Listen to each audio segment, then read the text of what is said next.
எல்லாரும் மைக்க கொஞ்சம் மியூட் பண்ணிக்கிட்டீங்கன்னா நல்லா இருக்கும். தோழர்களே, தமிழ்நாடு கலை இலக்கிய பெருமன்றம் முன்னெடுத்திருக்கிற மாபெரும் இலக்கிய பயணம் ஒரு தொடரோட்டம் போல இணைய வழியில் பயணித்துக் கொண்டிருக்கிறோம் தோழமைகளே. நம்முடைய தமிழ்நாடு கலை இலக்கிய பெருமன்றம் படைப்பாளிகளுடைய, குறிப்பாக நூற்றாண்டு கண்ட ஆளுமைகளுடைய படைப்புகளை அடுத்த தலைமுறைக்கு பதியமிடுவது, அடுத்த தலைமுறைக்கு இன்னமும் கூடுதலாகவே கடத்துவது என்கிற சிந்தனையின் அடிப்படையில் நம்முடைய பொதுச் செயலாளர் தோழமைமிக்க மருத்துவர் அறம் அவர்கள் நூற்றாண்டு கண்ட ஆளுமைகளுடைய படைப்புகளில் குறிப்பாக ஏதாவது ஒன்றை முன்னெடுப்பது என்கிற சிந்தனையின் அடிப்படையில் சிறுகதையை முன்னெடுத்தோம் தோழமைகளே. அப்படி சிறுகதை முன்னெடுப்பில் முதலில் சாகித்ய அகாடமி விருது பெற்ற எழுத்தாளர் ஐயா கு. அழகிரிசாமி அவர்களுடைய சிறுகதைகளை கதை சொல்லி வாயிலாக முழுமையாக கேட்டு நாம் நிறைவு செய்து, அந்த கதைகளால் பின்னூட்டத்தாலும் அந்த கதையினுடைய அகம் புறம் இவையெல்லாம் பேசி ஒரு விவாத அடிப்படையில் அந்த கதைகள் எல்லாம் பகிர்ந்து கொண்டு உலகளவில் இணைய வாயிலாக பயணித்தோம் தோழமைகளே. அப்படி நிறைவு செய்த பிறகு அடுத்ததாக யாரை எடுத்துக்கொள்வது என்கிற நிலையில் நமக்கு தோன்றிய சிந்தனையாக இருந்தது, பொது உடைமை சிந்தனையாளர், ஏழை எளிய மக்களின் வாழ்வியலை படைப்பாக்க தந்த ஆளுமை, தன் படைப்பில் மட்டுமல்லாது தான் வாழ்ந்த வாழ்க்கையிலும் அதே நிலையில் பயணித்த கவிஞர் தமிழொலி அவர்களுடைய படைப்புகளை, குறிப்பாக அவருடைய சிறுகதைகளை நாம் சொல்ல ஆரம்பித்து கதை சொல்லி வாயிலாக கேட்க ஆரம்பித்தோம் தோழமைகளே.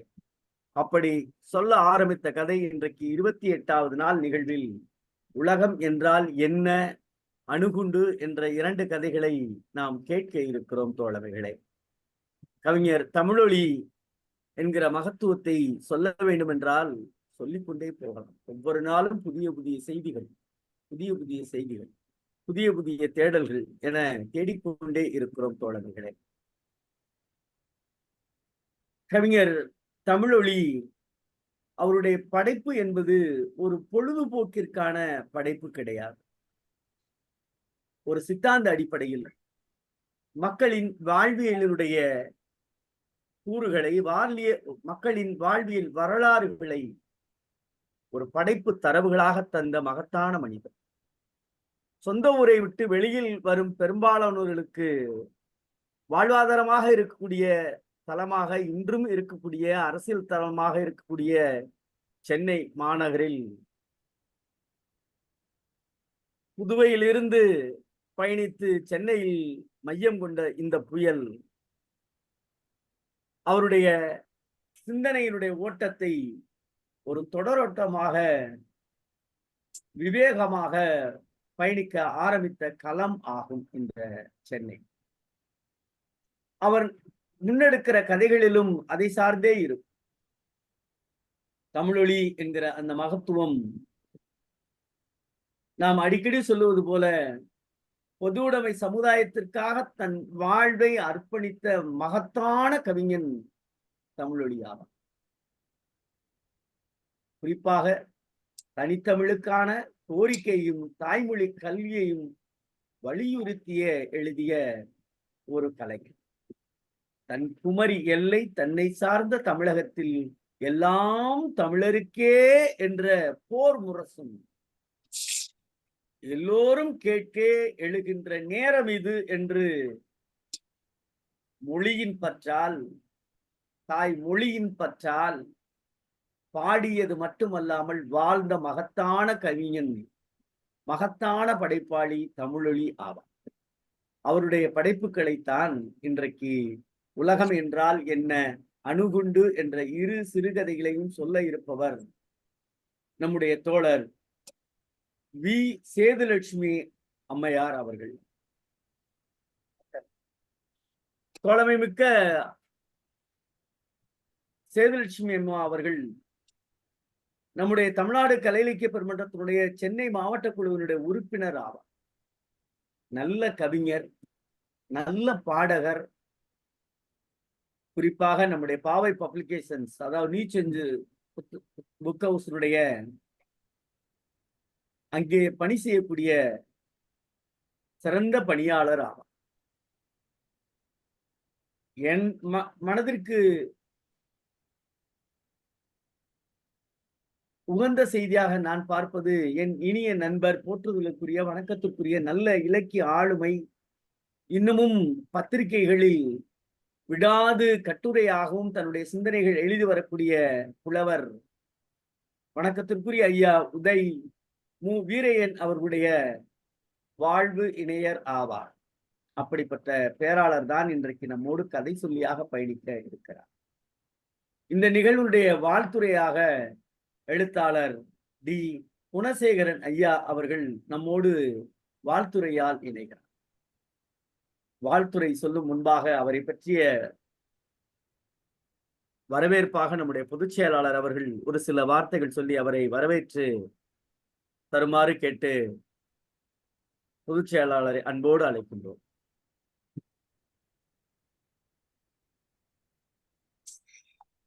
பொதுச் செயலாளர் ஏதோ இணைப்புல இருக்காங்கன்னு நினைக்கிறேன். நன்றி தோழமையே. அவங்க இணைஞ்ச பிறகு கூடுதலாக செய்தியை சொல்லுவாங்க. தோழர் குலசேகர் அவர்கள் வாழ்த்துறை தருமாறு கேட்டுக்கொள்கிறோம். நன்றி. நன்றி. அனைவருக்கும் அன்பின் வந்தனங்கள்.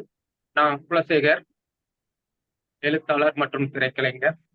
தோழர் அறம் மட்டும் இல்ல, தோழர் தனுஷ்கோடி ராமசாமி உற்ற நண்பன், வயதுகள் தாண்டிய என்றும் இளமையா இருக்கக்கூடிய குடும்ப நண்பர்கள். அந்த வகையில இப்போ ஒரு நூற்றாண்டு நிகழ்வு, ஒரு கலை இலக்கிய ஒரு படைப்பாளிக்கு நூற்றாண்டு நிகழ்வா நினைவு கூறுதல் அப்படிங்கிறது ரொம்ப ரொம்ப முக்கியமான முன்னெடுப்பு. மறக்கடிக்கப்பட்ட மாமனிதர்கள் எல்லா துறையிலையும் இருக்காங்க. அதுவும் தந்திரமற்று அறம் சார்ந்து இயங்கக்கூடிய, சித்தாந்தம் சார்ந்து அன்பியல் சார்ந்து இயங்கக்கூடிய படைப்பாளிகள் ரொம்ப சுலபமா மறக்கடிக்கப்படக்கூடிய வாய்ப்பு இருக்கக்கூடிய சமூக சூழல்ல நம்ம இந்த மாதிரியான ஒரு முன்னெடுப்பு எடுத்திருக்கிற ஒரு விஷயம் ரொம்ப ரொம்ப மகிழ்வானது. தமிழ் ஒளி அப்படிங்கிற ஒரு கவிஞர், சிறுகதையாளர், நாடகாசிரியர், பன்முக படைப்பாளி,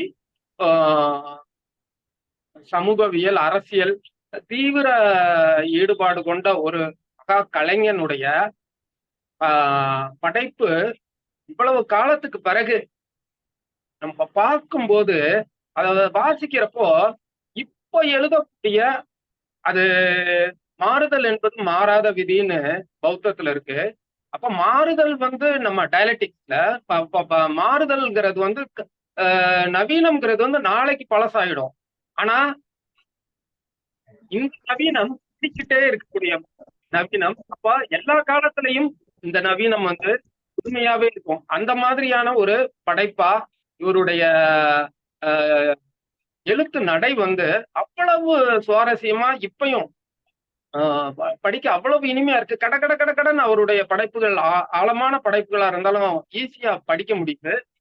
அந்த வகையில அப்படிப்பட்ட ஒரு அரிய படைப்பாளிய எல்லாருக்கும் கொண்டு போய் சேர்க்கிற விதத்துல நடக்கிற இந்த முன்னெடுப்பு மகிழ்வான ஒரு முன்னெடுப்பு.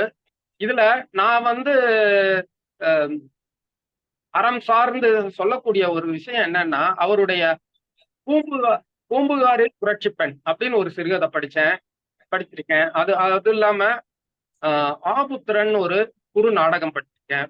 மாதவி காவியம்னு ஒரு காவிய உருவாக்கியிருக்கார். இந்த படிப்புகளை படிக்கும்போது அவருடைய இதயத்தின் வாசத்தை என்னால துல்லியமா உணர முடியுது.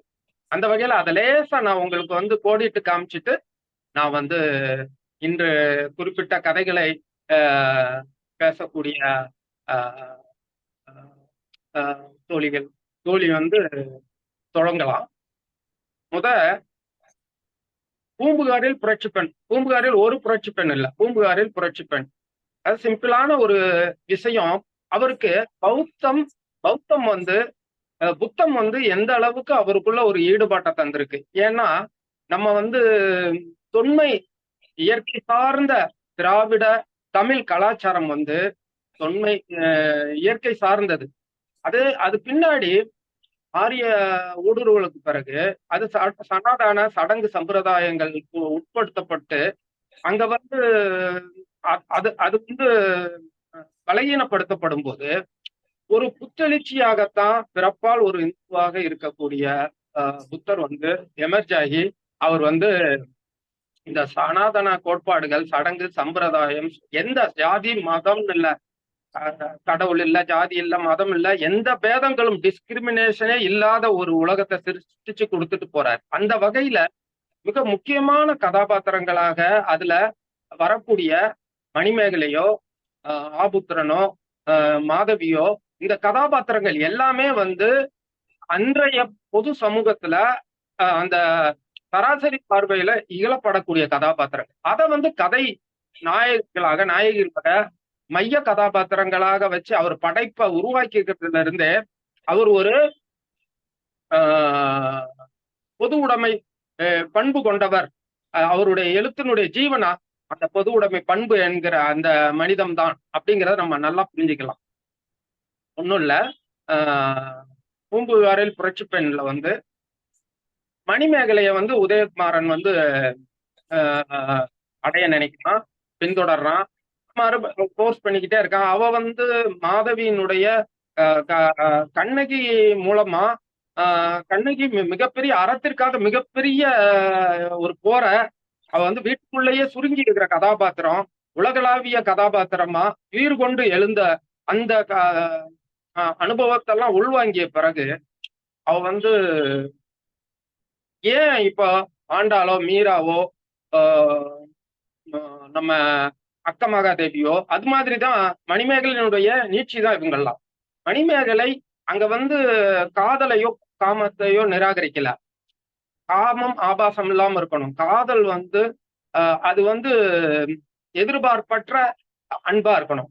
அப்படி இல்லாம இங்க இந்த ஆணாதிக்க சமூகம் உருவாக்கின குடும்ப அமைப்புல இருந்து வரக்கூடிய ஆணாதிக்க சிந்தனை கொண்ட ஒரு இணை வேண்டாங்கிறது தான் ஆண்டாளோ அக்கமகாதேவியோ மீராவோ முன்னெடுக்கிற விஷயம். அதேதான் மணிமேகலையும். அவங்க வந்து துறவுல வந்து பௌத்தம் வந்து துறவு வழியாகவும் நம்ம ஞானத்தை அடையலாம், நம்ம இல்வாழ்க்கையிலையும் ஞானத்தை அடையலாம் தான் புத்தர் சொல்றார்.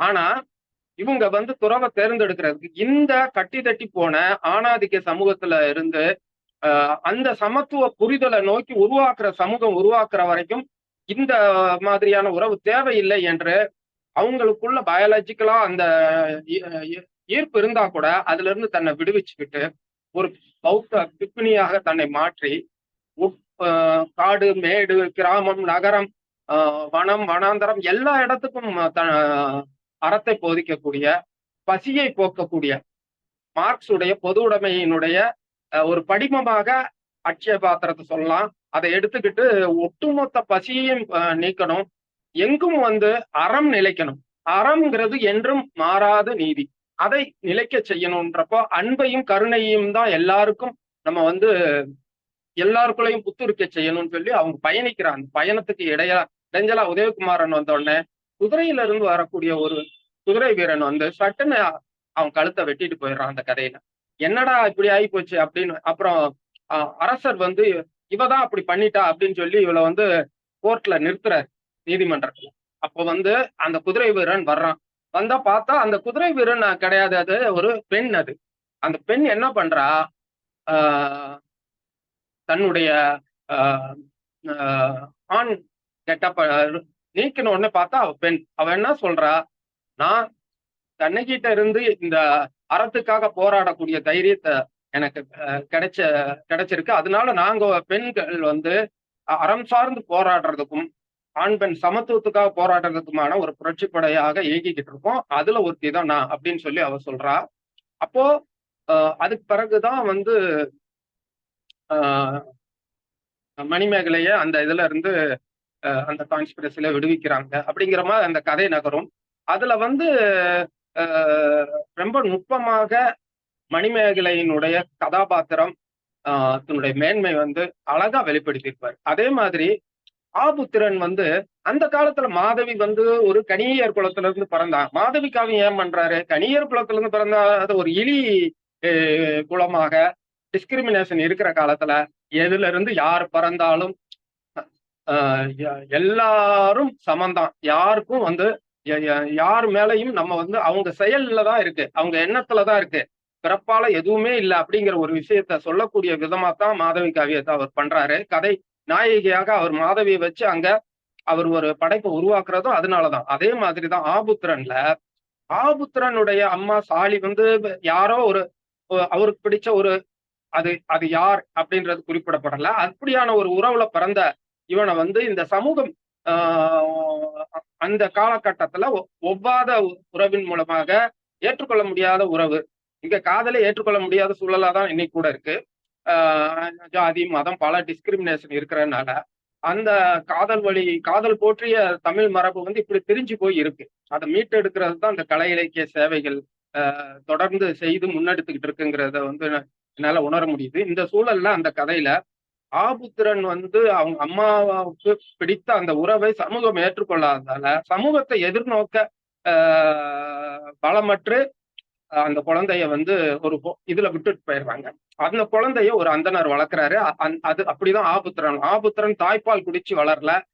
ஆபுத்திரன் பசுவுடைய பால் குடிச்சு வளர்றாரு. அதனால அந்த பசு வந்து அவர்கிட்ட அவ்வளவு நன்றியோடைய அவர் அதோட பழகுறாரு. அது ஒரு அம்மாவாக பழகுறாரு. இப்போ அந்தணர்கள் தொன்று தொற்று அவர்கள் வந்து மாமிசம் உண்பவர்களாகவும் வேள்விகளுக்கு பசுக்களை பலி கொடுப்பதும் அவர்களுடைய பழக்கம். புத்தர் வள்ளுவர் எல்லாருமே வந்து அவங்க வந்து புலால் உண்ணாமை உயிர் கொள்ளாமை எல்லாம் கொண்டு வந்த பிறகுதான் அதுல இருந்து சில விஷயத்தை அடாப்ட் பண்ணி தற்காலத்துல அத தங்களுடைய இதா மாண்பா வெளிப்படுத்துறாங்க. ஆனா பாத்தீங்கன்னா பிராமணர்கள் என்ன செய்வாங்க, உணவு அசைவம் உண்ண மாட்டாங்க, ஆனா அசைவம் சமைப்பாங்க.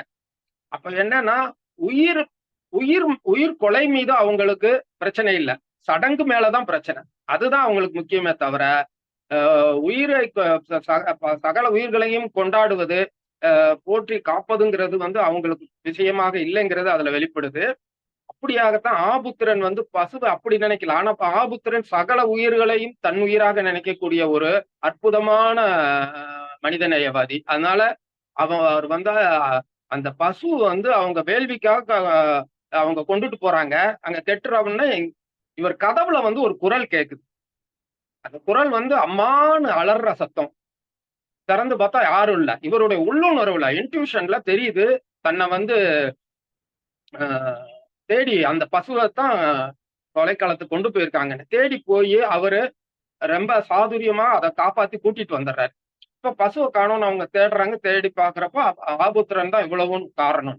ஆபுத்திரனை எடுத்து வளர்க்கக்கூடிய வளர்ப்பு தந்தை வந்து இளம்பூதின்னு ஒரு அந்தனர் தான். அவரு ஆபுத்திரனுடைய அந்த அறம் சார்ந்த கோட்பாடும் அவருடைய வாழ்வியல் நெறியும் நல்லா தெரியும். அதனால ஆபுத்திரன் மேல மிகுந்த மரியாதை இருந்தாலும் இப்போ அவங்க வந்து இத அந்தணர்கள் வந்து வேள்விக்கு பாதகம் பண்ணிட்டான் அப்படின்னு சொல்லி ஆபுத்திரன் மேல குற்றம் சாட்டும் போது வேற வழி இல்லாம இவர் அந்த அந்த வளர்ப்பு தந்தை வந்து ஆபுத்திரனை வீட்டை விட்டு வெளியே போக சொல்றாரு. ஏன் வெளியே போக சொல்றாருன்னா, நீ இந்த வீட்டுக்கானவனாக மட்டும் இருந்த இது வரைக்கும், இனிமேல் இந்த உலகத்துக்கானவனாக நீ மாறிட்ட. அதனால உன்னுடைய இந்த காருண்யத்தையும் பேரன்பையும் உலகம் முழுக்க எடுத்துட்டு போக வேண்டிய ஒரு மெசஞ்சரா நீ மாறிட்டா அப்படிங்கிற சென்ஸ்ல தான் அவர் அனுப்பி வைக்கிறாரு. அவர் மனசுக்குள்ள அப்படி நினைச்சு அனுப்பி வைக்கிறாரு. அது வந்து ஆபுத்திரன் கதையில அந்த பல்லுயிர் ஓம்புதல் ஒட்டுமொத்த உலகத்திலையும் பிரபஞ்சத்திலையும் அன்பிதமாக இருத்தல் அப்படிங்கிற ஒரு பண்பை அந்த கதாபாத்திரம் மூலமாக அந்த கதையின் அந்த நாடகத்தின் மூலமாக நிறுவர். ரொம்ப எமோஷனலா இருக்கு அதை படிக்கிறப்போ. அந்த நடை ரொம்ப சிம்பிளா இருக்கு. பூ அழகிரிசாமி என் ஆதர்ச எழுத்தாளர். அவர் கதை தான் நான் முத படிச்சேன். இரு சகோதரர்கள் என் துவக்கம் அது. அதுக்கு பிறகு ரசிய இலக்கியம், அப்புறம் உலக இலக்கியம், அப்புறம் தான் தமிழ் இலக்கியத்துக்கே வந்தேன். அப்படிப்பட்ட ஒரு படைப்பாளி எளிய நடையில சுவாரஸ்யமா இன்னைக்கும் வந்து புத்தா தெரியக்கூடிய ஒரு எழுத்து நடைக்கு சொந்தக்காரரான அவர் இப்படியாக ஒரு அறம் சார்ந்து யாரும் செய்ய துணியாத இழிவாக பார்க்கிற அஹ், கதாபாத்திரங்களை மைய கதாபாத்திரங்களாக, கதை நாயகிகளாக, கதை நாயகர்களாக அவர் சிருஷ்டிச்சுக்கிற அந்த பண்பே அவருடைய பொது உடைமை பண்பையும், அவருடைய உலகளாவிய மனிதநேய பண்பையும் நிறுவக்கூடிய ஒரு விஷயமா இருக்கு.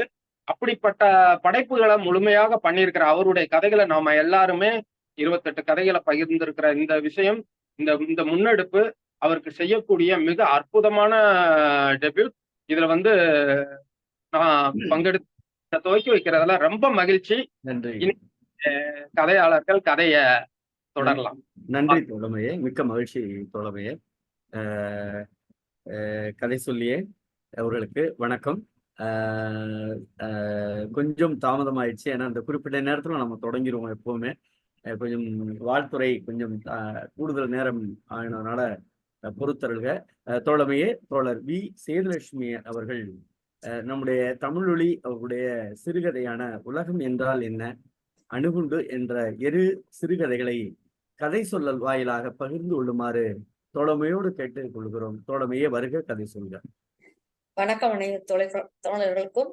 தமிழ்நாடு கலை இலக்கிய பெருமன்றம் இலக்கிய குழு ஒருங்கிணைக்கும் 100 ஆண்டு கண்ட ஆளுமை பொதுவுடைமை கவிஞர் தமிழொலி அவர்களின் சிறுகதைகள் குறித்து நாளும் ஒரு கதை இணைய வழி தொடர் நிகழ்வுகளில் 28ஆம் நாளில் நிகழ்வில் இணைந்துள்ள அனைத்து மூத்த, இளைய, புதிய தோழமைகளுக்கு என் உளமார்ந்த அன்பு வணக்கத்தை தெரிவித்துக் கொள்கிறேன். இது சிறுகதை என்று சொல்ல முடியாது, இது ஒரு உருவக கதை என்றுதான் சொல்ல முடியும். ஏன்னா மிகவும் சிறியதாக இருக்கிறது. இது பெரிய நிகழ்வுகளை, வரலாற்று பெரிய நிகழ்வுகளை உருவகத்தில் மிக சிறியமாக, ரத்தின சுருக்கமாக, அது தமிழ் ஒளி கவிஞரால மட்டும்தான் முடியும் போல. அண்ணா மாதிரி ஒரு நல்ல ஒரு சிறப்பாக எழுதியிருக்கிறார். உலகம் என்றால் என்ன? ஹிட்லர் ஒரு நாள் இரவு வெற்றி களிப்பில் ஒரு கனவு கண்டார். உலகம் ஒரு சிறு கைக்குட்டையாய் மாறுகிறது. அதை மடித்து வைத்துக்கொண்டு ஹிட்லர் சிரிக்கிறார். மறுநாள் காலையில் கண் விழித்ததும் ஹிட்லர் தன் கைகளை அகல விரித்து கொண்டு, ஓ உலகம் என்னை வரவேற்கிறது என்று உரக்க கூவினார். நாட்கள் சில செல்கின்றன. சோவியத் செஞ்சேனை பெர்லினை நோக்கி விரைகிறது. பயங்கர இரவுகள் நீள்கின்றன. அப்பொழுது ஹிட்லர் மீண்டும் ஒரு கனவு கண்டார். உலகம் ஒரு சவப்பெட்டியாய் மாறிவிடுகிறது. அதனுள் அவர் உடல் அடைக்கப்படுகிறது. மறுநாள் காலையில் கண் விழித்ததும் ஹிட்லர் தன் கைகளை அகல விரித்து கொண்டு, ஓ உலகம் என்னை எதிர்க்கிறது என்று உரக்க கூவினார். கதை சுருக்கம். பெரிய நிகழ்வுகளை சுருக்கமாக இவ்விதமாக நம் தமிழொலி கவிஞர் ஐயா அவர்கள் படைத்திருக்கிறார். உலகம் என்றால் என்ன? கவிஞர் தமிழொலி பன்முக ஆற்றல் கொண்டவர். அவர் கவிதை மட்டும் எழுதவில்லை, காப்பியம், கட்டுரை, சிறுகதை, நாடகம், விமர்சனம் என இலக்கியத்தின் எல்லா கூறுகளையும் எழுதியுள்ளார். அவர் சிறுகதைகள் மட்டுமல்ல, உருவக கதையும் எழுதியுள்ளார். அதில் ஒன்றுதான் இந்த கதை. உலகம் என்றால் என்ன என்பதும் ஓர் உருவக கதைதான். 2ஆம் உலகப் போரின் கதாநாயகனான கொடுங்கோலன் ஹிட்லரை பற்றிய உருவக கதைதான் இது. ஜெர்மனி நாட்டை சேர்ந்த ஹிட்லர் ஜனநாயகத்தை ஒழித்துவிட்டு சர்வாதிகாரியாக மாறினான். உலகத்தையே கட்டியாள வேண்டும் என்று கனவு கண்டான். அதற்காக எந்த விலையை கொடுக்கவும் அவன் கவலைப்படவில்லை. தனக்கு எதிரானவர்களை கொலை செய்ய அஞ்சாதவன், பல்லாயிரம் யூதர்களை கொன்று குவித்தவன்.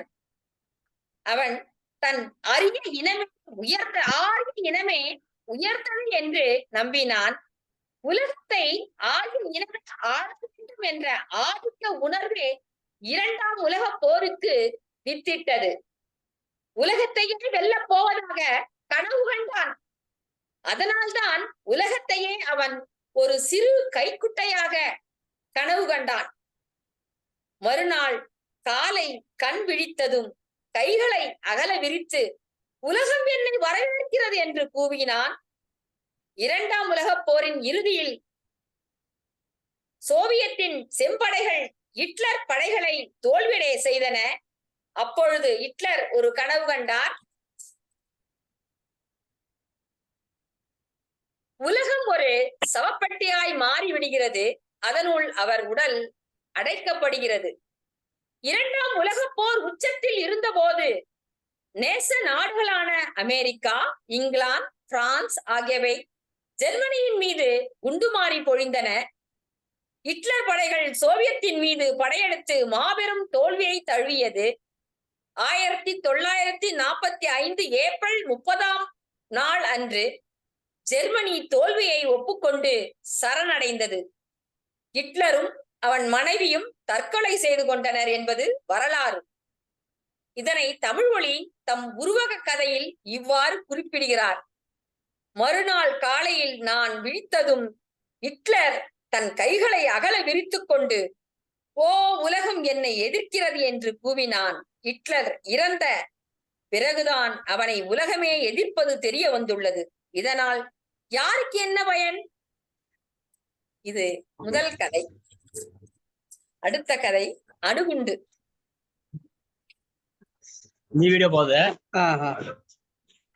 அணுகுண்டு. கடலில் அலைகள் ஓயாமல் வீசிக்கொண்டிருந்தன. விண்மீன்கள் ஓயாமல் மின்னிக் கொண்டிருந்தன. திராட்சை மது ஓயாமல் பொங்கிக் கொண்டிருந்தது. பாட்டும் ஓயாமல் ஒலித்துக் கொண்டிருந்தது.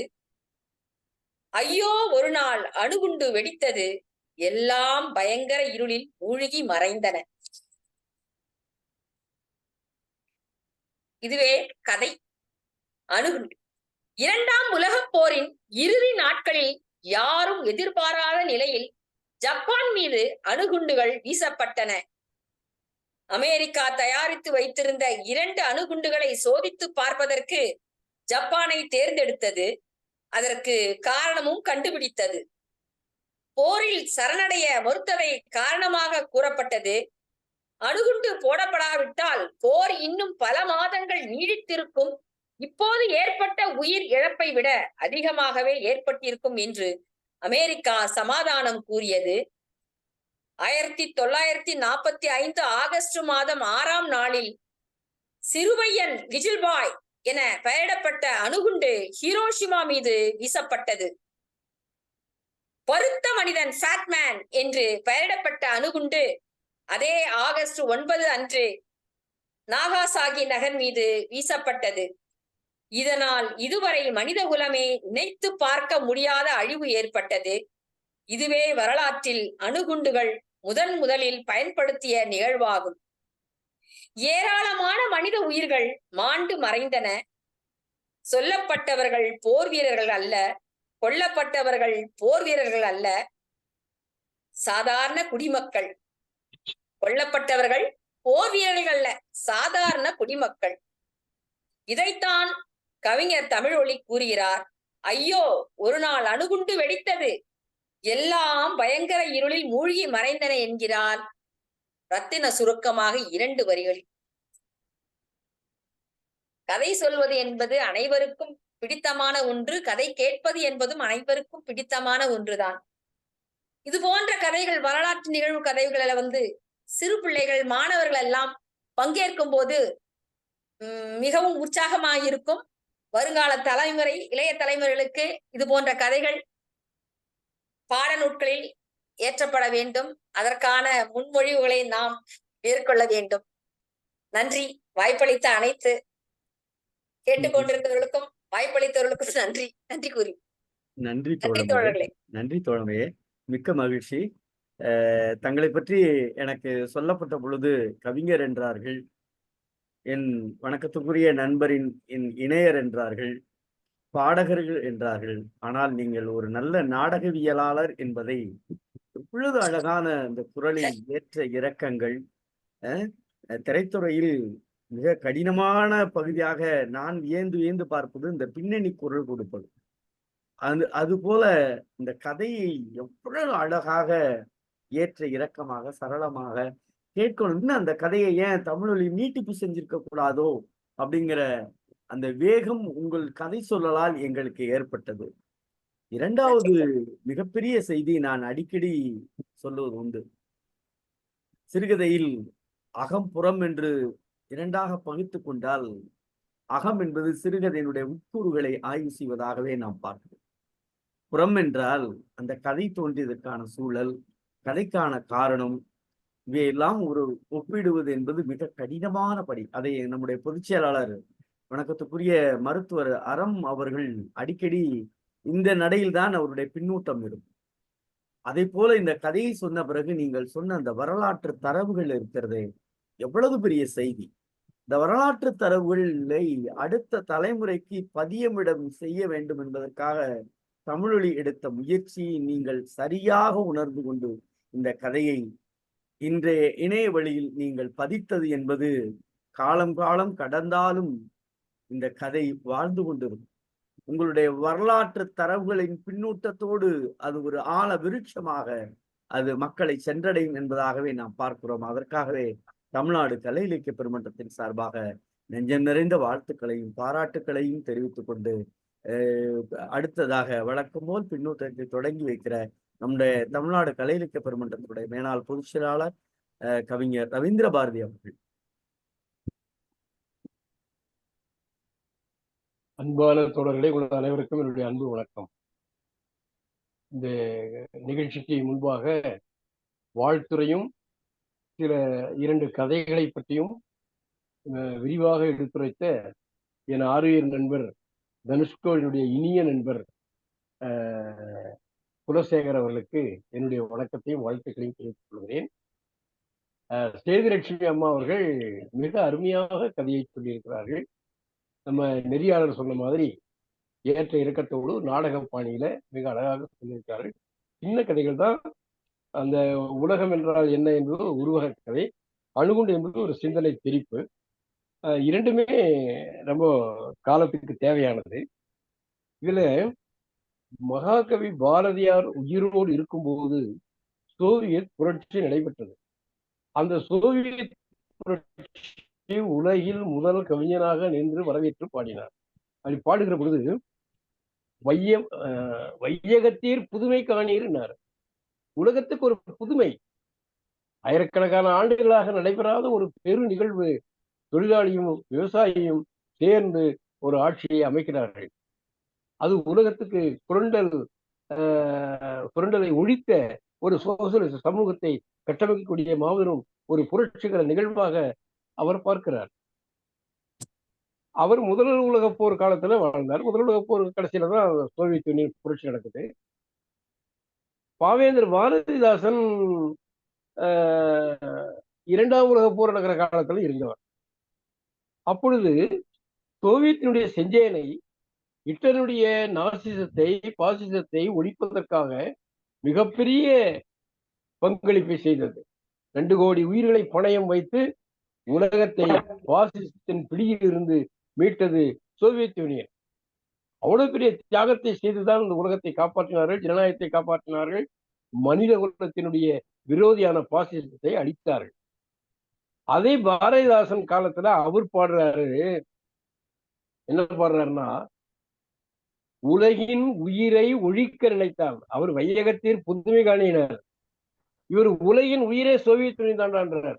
உலகின் உயிரை ஒழிக்க நினைத்தான், ஒழிந்தான் ஹிட்லர் அப்படின்னு சொல்லி பாவேந்தர் பாரதிதாசன் அந்த சோவியத் செஞ்சேனுடைய வெற்றியை பாராட்டுகிறார். ஹிட்லர் எனும் திட்டு குருவி நெருப்பு குழியில் விழுந்தது என்ற அவருடைய அழிவை அவர் பதிவு செய்கிறார். அவருடைய மாணவனான நம்முடைய கவிஞர் தமிழ்மொழி அவர்கள் தன்னுடைய உருவ கதைகள் மூலமாக மிக சிறப்பாக இந்த கதையை அவர் பதிவு செய்திருக்கிறார். உண்மையிலே தமிழ்நாடு கலை இலக்கிய பெருமன்றம் நம்முடைய தமிழ்மொழியினுடைய புகழை பெருமையை இன்றைக்கு தமிழகம் முழுவதும் இந்த மெய்நிகர் நிகழ்ச்சிகள் மூலமாக நடத்தி கொண்டு இருக்கிறது. அந்த அணுகுண்டு, அணுகுண்டு எல்லாம் அடங்கி போச்சு. ஹிட்லர் ஒழிந்து விட்டார். ஏறக்குறைய ஜப்பானும் அடங்கிவிட்டது. அடங்கிவிட்ட பிறகு அநியாயமாக அந்த நாட்டின் மீது, ஹிரோஷிமா நாகசாகி என்ற 2 நகரங்கள் மீது இவர்கள் தயாரித்து வைத்த அணுகுண்டை சோதிப்பதற்காக லட்சக்கணக்கான மனித உயிர்களை அழித்தானே அந்த ஏகாதிபத்திய நாடான அமெரிக்காவினுடைய அந்த கொடுங்கோலர்கள். அதை பற்றி நான் ஒரு கவிதை எழுதியிருந்தேன். அதுல ஒரு சில வரிகளை உங்களுக்கு படித்து காட்டுகிறேன்.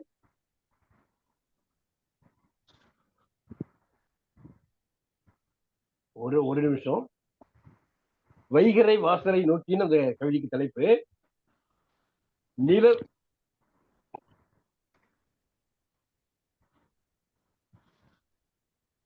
நிலவு தீப்பற்றி எரிய, நட்சத்திரங்கள் நெருப்பாய் ஒழுக, அனற்கொடி மின்னல் ஆயிரம் ஆயிரம் பூமியில் படர, சூரியனே வெகு ஆத்திரத்தோடு பாய்ந்து குதற, சமுத்திர கரையில் மோதி தெரிந்தன சாவின் அலைகள். எரிமலை கொப்புளம் வெடித்த பூமியின் ஹிரோஷிமாவில் நாகசாகியில் அந்த ஆகஸ்ட் மாதம் அவர்களுக்கு அழுகி பிறந்தது.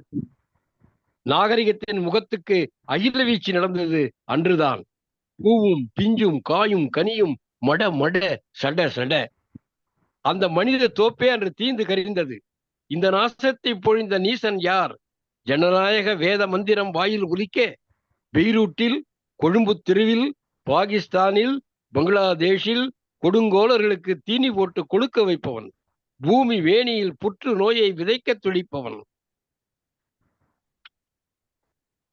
பூக்களுக்கு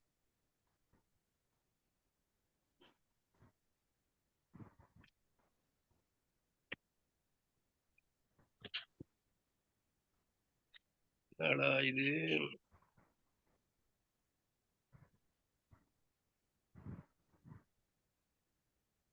உலகையே ஒரு ஹிரோஷிமாவாய் ஆக்கத் துடிப்பவன் யார்? யார் யார் அவன்?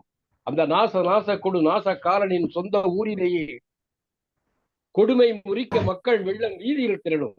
போர் எனும் பெருமுள் ஆழ பதிந்த ஐரோப்பாவில், ஜெர்மனியில், ஏன் இங்கும் மானிட கைகள் சங்கிலி கோத்து பிணைக்க துடிக்கும். 1999 எழுதின கவிதை இது. இதை ஏன் காட்டுகிறது என்றால், அந்த அணுகுண்டினால் பாதிக்கப்பட்ட ஹிரோஷிமா நாகசாகியினுடைய அந்த வரலாற்றை படிக்கும் போது என் வெள்ளம் பொங்கி எழுந்து இந்த கவிதையை வெளித்தது. என் அருமை தோழர்களே, நம்முடைய அருமை கவிஞர் தமிழொலியினுடைய புகழை நாம் நாள்தோறும் பரப்பிக் கொண்டிருக்கிறோம். இதை பார்க்கக்கூடிய உலகம் முழுவதும் பார்க்கக்கூடிய அன்பு தமிழ் நெஞ்சங்களுக்கும், இதற்கு காரணமான நம்முடைய பொதுச் செயலாளர், நெறியாளர்கள் அனைவருக்கும் என்னுடைய வாழ்த்துக்களையும் நன்றியும் கூறுகிறேன். நன்றி, வணக்கம். நன்றி கவிஞரே. அடுத்ததாக பின்னூட்டத்தை பெருமை சேர்க்கிற கவிஞர் சிவசுப்பிரமணியம். தோழர்கள் அனைவருக்கும் வணக்கம். இன்னைக்கு கதையை சொன்ன தோழர் சேதுலட்சுமி அவர்கள் கதையோடு தொடர்புடைய பல செய்திகளை சொன்னார். மேலும் அவர் குரல் கணீர் கணீர் என்று இருந்தது. அவருக்கு பாராட்டும் வாழ்த்துக்களும். அடுத்து மேனாள் பொதுச் செயலாளரின் கவிதை கவிதையில், தமிழ் கவிதையில் கனல் தெரித்தது என்றால் மிகையாகாது. அருமையா இருக்கு அது இருந்தது. உலகம் என்றால் என்ன? இந்த கதை உலகம் அப்படிங்கிறது உயர்ந்தோர் மேற்றை. உலகம் என்பது உயர்ந்தோர் மேற்றை அப்படின்னு சொல்லுவாங்க. உயர்ந்தோர்கள் வச்சுதான் இந்த உலகம் இயங்குகிறது. அந்த உயர்ந்தோர் எப்படியும் வெற்றி அடைவாங்க, தாழ்ந்தோர் தோல்வி அடைவாங்க அப்படிங்கிறத மையமா வச்சு தமிழொலி அவர்கள் இந்த கதையை எழுதியிருக்கிறார். அதாவது உலகை கைக்குட்டையாய் உருவகம் செய்தமையால் உலகம் வரவேற்கும், கைகுலுக்கும். அதனால் ஹிட்லர் அந்த கைக்குட்டையை போல் உலகை கைக்குள் அடக்கிவிடலாம், கைவசம் ஆக்கிவிடலாம் என்று பகல் கனவு கண்டான். அந்த கைக்குட்டைங்கிறத அதுக்குத்தான் ஊமையா சொல்லியிருக்காரு. அடுத்து போர் என்றால் அழிவு. அதனால் சவப்பெட்டியை பார்க்கிறான், கைவிரித்து அழ வேண்டியதுதான் என்று சொல்ல தோன்றுகிறது. உலகம் ஹிட்லரை வெறுத்து ஒதுக்கியது. காரணம், உலகத்திற்கு நாசிசம் பிடிக்காது. நாசிசத்தை வெறுத்ததினால் அவனை ஹிட்லரையும் உலகம் வெறுத்தது. அடுத்து அணுகுண்டு. கடலின் தமிழொலி அவர்கள் கதையில் சொல்லியிருக்கிறது அப்படியே சொல்லுங்க. கடலின் அலை வீசின, விண்மீன்கள் மின்னின, பாட்டும் இசையும் ஒலித்தன. இதற்கிடையில் திராட்சை மது ஓயாமல் பொங்கிக் கொண்டிருக்கிறது என்று ஏன் சொல்கிறார் என்றால், திராட்சை மது போல அணுகுண்டு வெடித்ததால் உலகம் இருளில் மூழ்கியது. அதாவது உலகமே அழிந்து விடும். அதனாலதான் அதை இடையில சொல்லியிருக்காருன்னு நினைக்கிறேன். அணுகுண்டு வைத்திருக்கக்கூடிய நாடுகள் எல்லாம் அதை விட்டொழியுங்கள் என்று ஐநா சபை சொல்லுகிறது. ஆனால் எந்த நாடும் விட்டொழிக்க மாட்டேங்கிறது. அதனால ஐநாவே ஒரு செல்லாக்காசு மாதிரி ஆயிட்டு. மேலும் வல்லரசுகளுக்கு சாதகமாக, டாலர் நாடுகளுக்கு சாதகமாக தான் இருக்குது. சுருக்கமா சொல்லப்போனா டாலர் நாடு பேசும், ஐநா வாயசைக்கும் அப்படின்னு ரத்தின சுருக்கமா சொல்லிடலாம். இப்படி இந்த 2 கதையின் மூலம் தமிழொலி அவர்கள் இந்த நாட்டிற்கு நல்லதொரு வழிகாட்டியாக, நல்லதொரு பாடம் புகட்டியாக திகழ்கிறார் என்று கூற தோன்றுகிறது. வாய்ப்புக்கு நன்றி. நன்றி தோழமையே. வேறு யாராவது பின்னூட்டம் தரீங்களா? வேறு யாராவது பின்னூட்டம்? வணக்கம் ஐயா. கற்பகம் அம்மா சொல்லுங்க. அனைவருக்கும் வணக்கம். இன்றைய நாளில் வாழ்த்துரைத்த ஐயா குலசேகரன் அவர்களது உரை வரலாற்றை பின்னணியாக கொண்டது, மிகச் சிறப்பாக இருந்தது. ஐயா அவர்களுக்கு என்னுடைய இதயம் கனிந்த நன்றிகள். கதை சொல்லி மிகச் சுருக்கமாக, ரத்தின சுருக்கமாக தன்னுடைய அழகான குரலில் 2 கதைகளையும் முத்தாய்ப்பாக தந்தார். சுருங்க சொல்லல் விளங்க வைத்தல் என்று ஒரு வரும் நூற்பா. அந்த நூற்பாவிற்கு இலக்கணமாக இருந்தது அவரது கதை. ஐயா ரவீந்திர பாரதி அவர்கள் தன்னுடைய கருத்தூட்டத்தின் போது தெரிந்தோ தெரியாமலோ என்னடா அது அப்படின்ற ஒரு சொல்லை பயன்படுத்தினார். இடையூறு ஏற்பட்டது. அதற்காக அவர் இயல்பாக சொன்னார். அது இயல்பானது மிகச் சிறப்பாக பொருந்தி போனது. ஐயா, ஹிட்லரை பத்தி தானே நீங்க சொன்னீங்க, அப்பொழுதுதான் அந்த இடர்பாடு ஏற்பட்டது. உலகத்திற்கே இடர்பாடு கொடுத்த ஒரு கொடுங்கோலன் அல்லவா?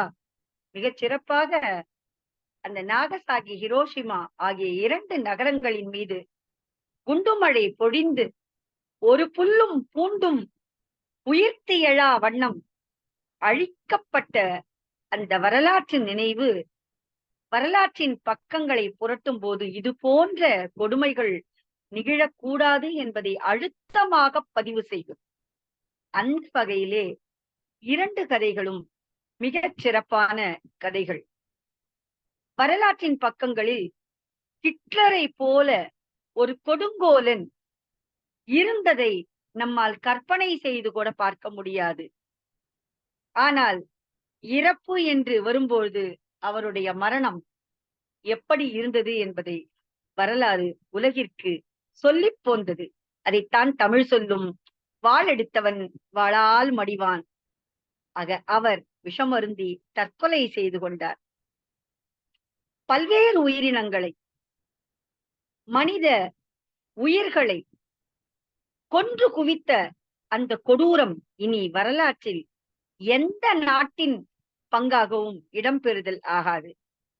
அதை போலவே அடுத்த கதையும் அணுகுண்டு.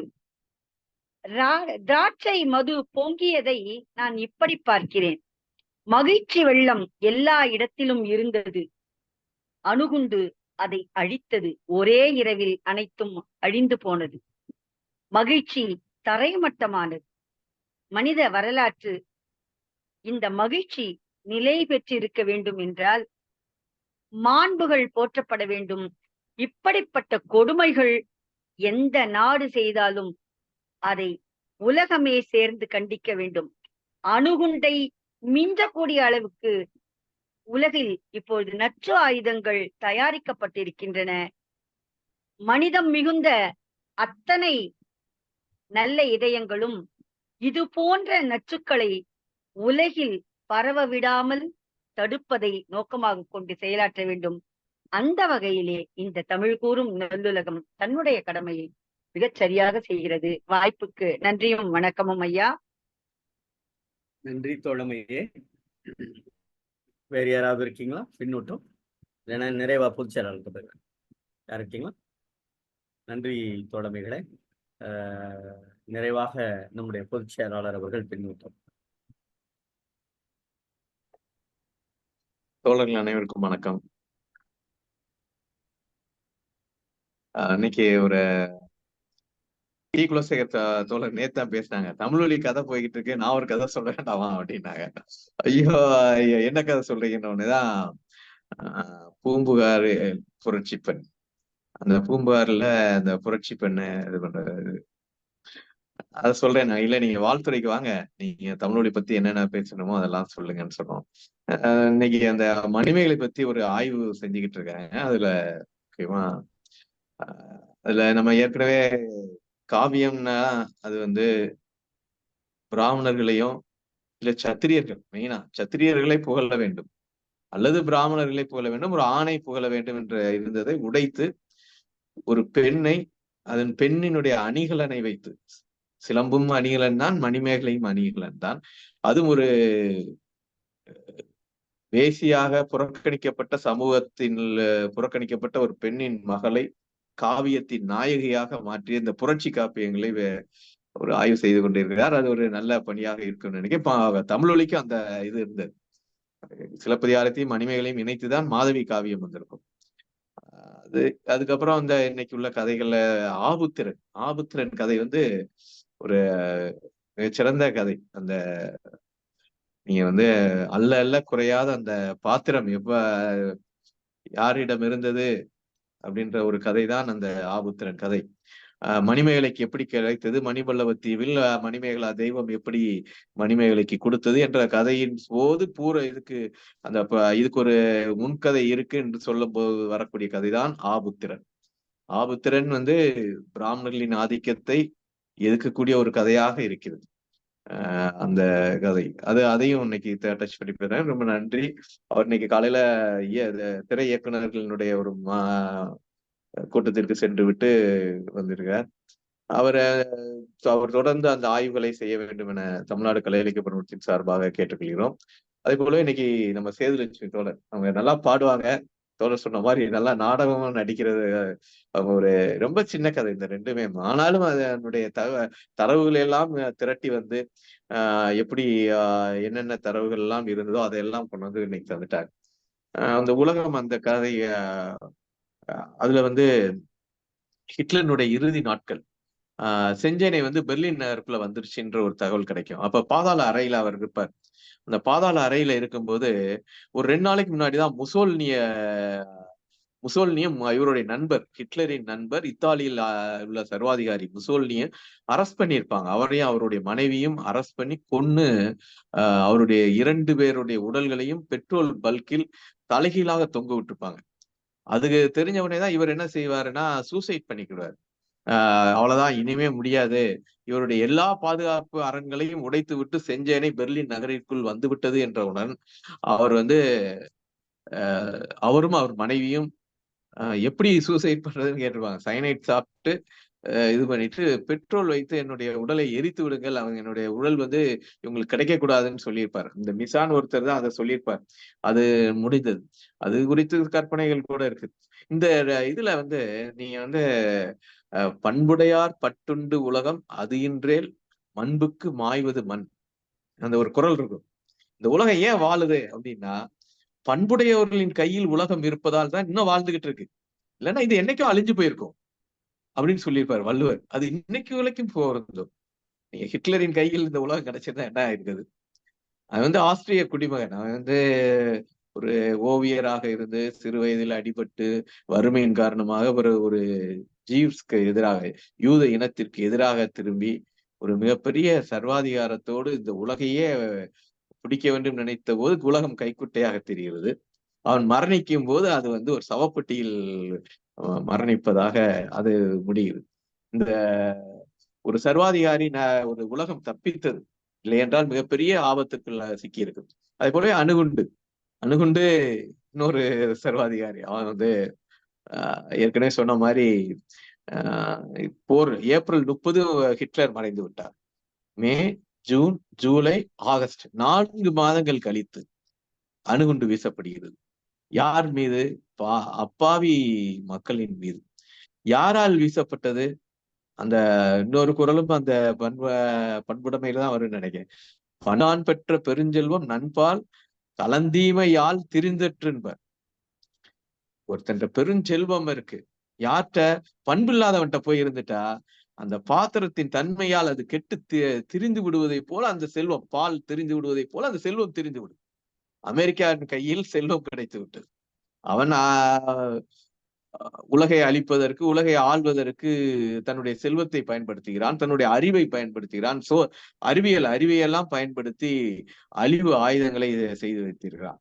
அந்த அழிவு ஆயுதம்தான் என்னென்ன சொல்றார்? கடலின் ஓசை கேட்கிறது, நட்சத்திரங்கள் மின்னுது, திராட்சை ரசம் பொங்கி வருகிறது. இதெல்லாம் ஒரு பாட்டு கேட்டுக்கிட்டு இருக்கு. இந்த நாளையும் சொல்லிட்டு சொல்வார், இதெல்லாம் அணுகுண்டு வீசினால் என்ன ஆகும் அப்படின்னு. ரவீந்திர பாரதியினுடைய கவிதை மிக பொருத்தமாக எழுதியிருக்கிறார். நிலா அப்படியே உருகி எரிவதாகவும், நட்சத்திரங்கள் கொட்டுவதாகவும். அந்த ஹிரோஷிமா நாகசாமி பாம் போட்டப்ப ஒரு கிலோமீட்டர் அளவுக்கு தீ எரிந்ததுன்பாங்க. உயரத்தில், பூமியிலிருந்து தரையிலிருந்து 1 கிலோமீட்டர் அளவிற்கு தீ, அனல் பிளம்பு இருந்தது. அது தரைக்கு வருவதற்கு முன்னாடியே வெடிக்க வச்சிருவாங்க. அந்த அணுகுண்டு வந்துகிட்டு இருக்கும் போதே ஒரு தரைக்கு மேலேயே டம்முன்னு வெடிக்க வச்சிருவாங்க. வெடிச்சா அந்த தீ பரவி அப்படி அந்த பரவுன காட்சியை சொல்ற விதம் இருக்கே, அப்பா, அது கொடூரமா இருக்கும். அது நம்ம ஒரு நிமிஷத்துல எல்லாம் கருகிடுவாங்க. அந்த மாதிரியான ஒரு இது. அப்படிப்பட்ட ஒரு இதையும் ஒரு தமிழ்மொழி ரொம்ப ஆச்சரியமா இருக்கு. எவரெஸ்ட் மேல ஏறினாலும் அதை பதிவு பண்ணியிருக்காரு. ஸ்புட்னிக் போய் இதானதையும் பதிவு பண்ணியிருக்காரு. அணுகுண்டு, ஹிட்லர், இப்படி உலகில் நடக்கக்கூடிய ஒவ்வொரு விஷயங்களையும் பாரதியை போன்று. பாரதி ஒரு பத்திரிகையாளர். அதனால அவன் எல்லா விஷயங்களையும் உலகத்துல என்னென்ன சிந்தனைகள் இருந்தது, என்னென்ன படைப்புகள் வந்தது, அதையெல்லாம் அறிந்தவனாக அதையெல்லாம் தமிழுக்கு கொடுக்க வேண்டும் என்ற ஆர்வம் அவனிடம் இருந்தது. அதை போலவே தமிழொலி அவர்களும் உலகில் நடக்கக்கூடிய அனைத்து விஷயங்களையும் தன்னுடைய எழுத்துக்குள் கொண்டு அது தமிழ் மக்களுக்கு கொண்டு போய் சேர்க்க வேண்டும் என்ற ஒரு அற்புதமான பணியை செய்திருக்கார். இந்த 2 கதைகளும் அந்த அற்புதமான பணியை நிறைவேற்றி இருக்கின்றன. கதை சொன்ன தோழியர் மிக அருமையாக அவங்க பாடுவாங்கன்னு இதுவரைக்கும் நினைச்சுக்கிட்டோம். நாடக திறனோடு இந்த கதை 2ஐயும் சொல்லியிருக்கார். அதுக்கான தரவுகளையும் கலெக்ட் பண்ணி சொன்னது, அதுக்கான உழைத்து, கதை மட்டும் படித்து விடாமல் அதுக்கான ஒரு உழைத்து அதையும் கொண்டு சேர்ப்பது மிக அருமை. இப்படி இருக்கும்போதுதான் நம்மளுடைய நிகழ்ச்சி வளமுறும். நன்றி. நன்றி பொதுச் செயலாளர் அவர்களே. பதிவு பின்னூட்டம் நிறைய போட்டிருக்காங்க இன்னைக்கு. டிஎஸ்என் தோழர், கணீர் என்ற குரலில் தோழர் சேதுலட்சுமி நம் அரங்குகளில் பாடுவது போன்றே அதே கணீர் குரலில் 2 கதைகளை சொல்லி கதைகளின் காரணத்தையும் சொல்லி சென்றது அருமை. பெரிய நிகழ்வுகளை அணுதுகள்கள் போன்று உருவகமாய் காட்சிப்படுத்திய தமிழொலியை நம் முன் நாடக பாணியில் முன்னிறுத்தினார். அருமை, வாழ்த்துக்கள் அப்படின்னு போட்டிருக்காங்க. அடுத்து மருது நாகராஜன் தோழர், வாழ்த்துறை சிறப்பாக இருந்தது. கொடுங்கோலன் ஹிட்லரோடும் வரலாற்றோடும் ஒப்பிட்டது அருமை அம்மா, வாழ்த்துக்கள் அப்படின்னு போட்டிருக்காங்க. டிஎஸ்என் தோழர் குலசேகர் சிறந்த கலைஞர், பணம் சம்பாதிப்பது மட்டுமே குறிக்கோள் என்று கொள்ளாமல் அறவழியில் தன் கலை வழியில் நடை பயில்பவர். இன்று நம் கலைஞர் கதை சொல்லியாகி பரிணமித்து வாழ்த்துறை வழங்கியவைக்கு நன்றி, அவருக்கு நம் வாழ்த்துக்கள். அடுத்தது கீரா தோமுசி கதைகளை சொல்ல வேண்டுகிறேன் அப்படின்னு போட்டிருக்காங்க. அடுத்து கொடுமையே அறமாகி நின்ற போது கொடுங்கோளர் பேயாட்சி நாட்டில் நடக்கிறது அப்படின்னு தோழமை பதிவு பண்ணியிருக்காங்க. நன்றி தோழமையே. அடுத்ததாக தோழர் இருக்கீங்களா? வாழ்த்துறை வழங்கிய தோழர் இருக்கீங்களா? இல்லைன்னு நினைக்கிறேன். வாழ்த்துறை வழங்கிய தோழர் இல்லை. அம்மா கதை சொல்லி எதுவும் சொல்றீங்களா?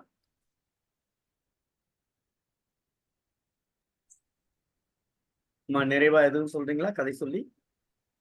கதை சொல்லிங்களா? இல்லைங்கய்யா. ஷீலா அம்மா சேதுலட்சுமி அம்மா எதுவும் சொல்றீங்களா? இல்ல குலசேகர் ஐயா எதுவும் சொல்றீங்களா? தோழர் சொல்லுவாங்க, எனக்கு தெரிஞ்சுதான் நான் சொன்னேன். நீங்க அருமையா நீங்க அத முன்னெடுத்து பேசுனீங்க. தோழர் அராம் ஐயா அவர்களும் ரொம்ப நன்றி. அவங்களுடைய உங்களுடைய வாழ்த்துக்கள் தான் எங்களை போன்ற பயிற்சியாளர்களை மேம்படுத்தும். நன்றி தோழர். நன்றி தோழமையே. பொதுச் செயலாளர் அவர்களே, நாளைய நிகழ்வுக்கு போயிடலாமா? நாளை ஒரு 4 சிறு கதைகள்.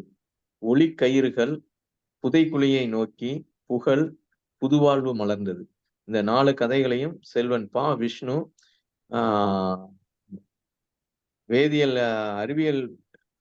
வேதியியல் பிரிவை சேர்ந்த ஸ்ரீ மணக்குள விநாயகர் பொறியியல் கல்லூரி புதுச்சேரியை சேர்ந்த மாணவன் சொல்கிறார். நன்றி பொதுச் செயலாளர் அவர்களே. தோழர்களே, நிறைவு பகுதிக்கு நாம வந்துட்டோம்.